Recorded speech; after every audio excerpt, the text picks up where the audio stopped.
السلام عليكم ورحمة الله وبركاته. أهلا وسهلا ومرحبا بكم أصدقاؤنا الأعزاء في حلقة جديدة وحكاية ممتعة وشيقة مع برنامجكم يحكى عنا، وحكاية جديدة شيقة ومليئة بالدروس والعبر. حكايتنا لليوم عنوانها لكل مجتهد نصيب. وتدور أحداثها في مملكة الحيوانات، بغابة جميلة جدا جدا، تكثر فيها الأشجار المثمرة والأزهار العطرة المتفتحة، والأنهار الصافية والجارية. كما أن هذه الغابة تمتاز بالهدوء والسكينة. لا يقطع هذا الهدوء إلا صوت خرير الجداول وزقزقة العصافير والطيور. وهنا تدور حكايتنا مع الطيور. حيث كان هنالك نسر عجوز اسم هذا النسر نسرور، يحكم كل الطيور داخل هذه الغابة،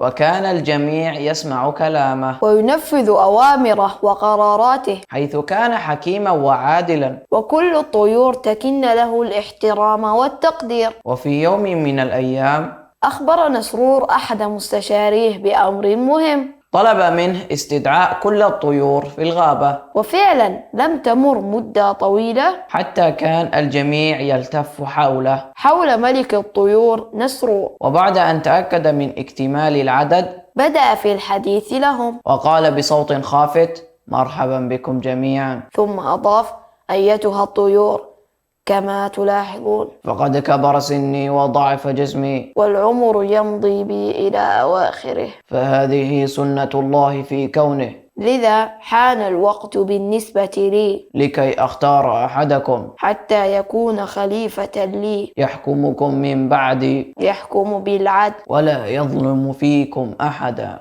ولا يميز بين فئة على حساب الأخرى. لكن أريد منكم طلبا. أنا من سأقوم باختيار هذه الخليفة. رددت كل الطيور: موافقون موافقون، فأنت أكثرنا حكمة، ونحن استأمناك على حكمنا. ولم تظلم أحدا فينا. فرح نسرور بذلك، ثم قال بصوت خافت وضعيف، إذن على بركة الله. وأضاف: هذا المنصب خطير ومهم، لذا سأختار منكم واحدا. يحمل أفضل ميزة بينكم جميعا. ساد صمت مهيب جدا في المكان، وكل طائر يحلم، بأن يكون هو صاحب المنصب. وكانوا بانتظار أن يناديهم نسرور، كل واحد يظن أنه هو المقصود، صاحب الميزة الكبيرة. والتي قالها نسرور.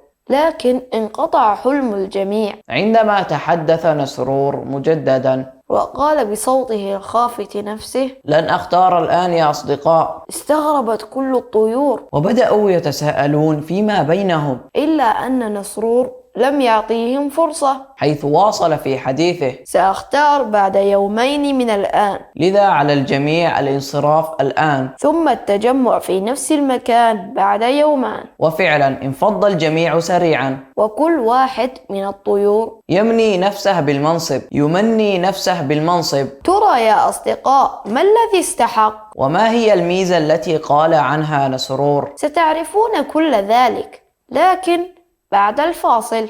فاصل ونواصل.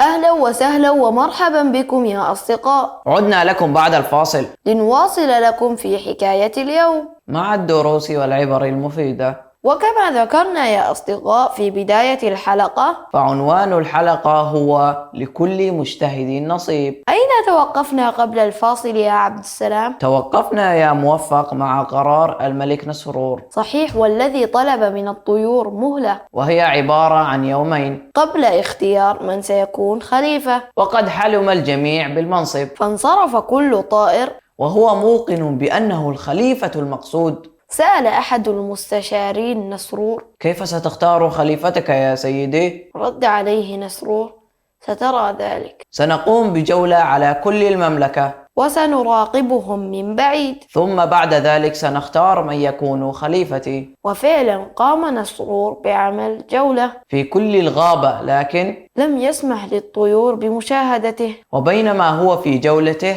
سمع النعامة وهي تتحدث بصوت مرتفع مع البغبغاء، فأخذ يراقبهما من بعيد. ومعه مستشاره يراقب بصمت. قالت النعامة للبغبغاء: انظر يا بغبغاء، لا تظن أن النسر سيختار أحدكم، فأنا أستحق المنصب أكثر منكم، فأنا أكبركم حجما وأكثركم قوة، انظر إلى ساقي الطويلتين، كما أنني أستطيع الجري بسرعة. في حالة حدوث أي مشكلة. غضب البغبغاء وقام بتقليدها، ثم أضاف: أنت لا تحبين الخير لغيرك، كما أنك ثقيلة جدا، ولا تستطيعين الطيران، بل إنك عندما تخافين تقومين بالاختباء، وأنا أفضل منك. فأنا أستطيع تقليد كل الأصوات. رد عليه الطاووس والذي سمع صوتهما: أيها البغبغاء الأحمق، ما الذي نستفيد من ذلك؟ ما الذي سيفيدنا تقليد الأصوات؟ ونظر بتعجرف: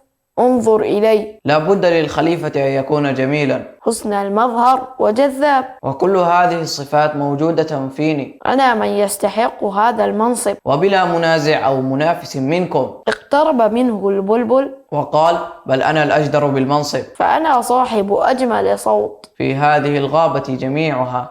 لكن العندليب جاء غاضبا وقال: ما الذي تقوله يا بلبل؟ لست أنت صاحب أجمل صوت، بل أنا صاحب أجمل صوت على الإطلاق، وكل الغابة تطرب لسماع صوتي، ولذا أنا من أستحق المنصب. أخذ كل طائر يذكر ميزاته أمام جميع إخوته، وكان هذا النقاش مستمرا طوال اليومين. إلا أن هنالك طائر لم يكن يهتم لذلك، وهو طائر أبو قردان، والذي لم يشغل نفسه بهذا، ولم يتباهى بما عنده من مميزات، بل كان يعمل بكل جد واجتهاد. طوال هذين اليومين يمر على الطيور وهي تتناقش فيما بينهما، وكل طائر يحاول أن يثبت للجميع ويبين ميزاته التي تجعله مختلفا عن جميع إخوته من الطيور الأخرى. كل هذا والنسر يتابع من عن بعد، حتى وقعت عينه على صديقنا أبو قردان الذي كان يبحث بجد ونشاط عن الديدان والحشرات، حيث يقوم بأخذها إلى بيته، حتى يطعم صغاره، ثم ينظف عشه ويقوم بمراجعته وصيانته عن طريق جمع الأغصان الصغيرة. لفت ذلك العمل النسرور الحكيم. جاء صباح اليوم الثالث، واجتمعت كل الطيور في المكان الذي اتفقوا عليه، وكانوا بانتظار نسرور حتى يعلن لهم عن خليفته. وكل واحد يظن أنه هو الخليفة. فقال نسرور في حكمة وهدوء: أيتها الطيور، لقد اخترت خليفتي، وهو أبو قردان الطائر المجتهد. فحاكمكم هو من يهمل ويجتهد لأجلكم، فحاكمكم هو من يعمل ويجتهد لأجلكم، وليس من يضيع وقته في التباهي والمشاجرات. وهكذا يا أصدقاء انتهت حكايتنا بعد أن عرف الجميع أن النجاح في الاجتهاد، في المثابرة والعمل بالجد والنشاط، مع التواضع وعدم الغرور، وليس في تضييع الأوقات والكسل. لكن ماذا عنكم يا أصدقاء؟ ما الذي استفدتموه؟ أرسلوا لنا عبر هاتفنا الذي يظهر الآن على الشاشة، أو عبر مواقع التواصل الاجتماعي لشبكة سلام الإعلامية، على أمل أن نلتقيكم في حلقات قادمة. هذا صديقكم موفق ناصر وعبد السلام ناصر، نحييكم. إلى اللقاء يا أصدقاء، إلى اللقاء.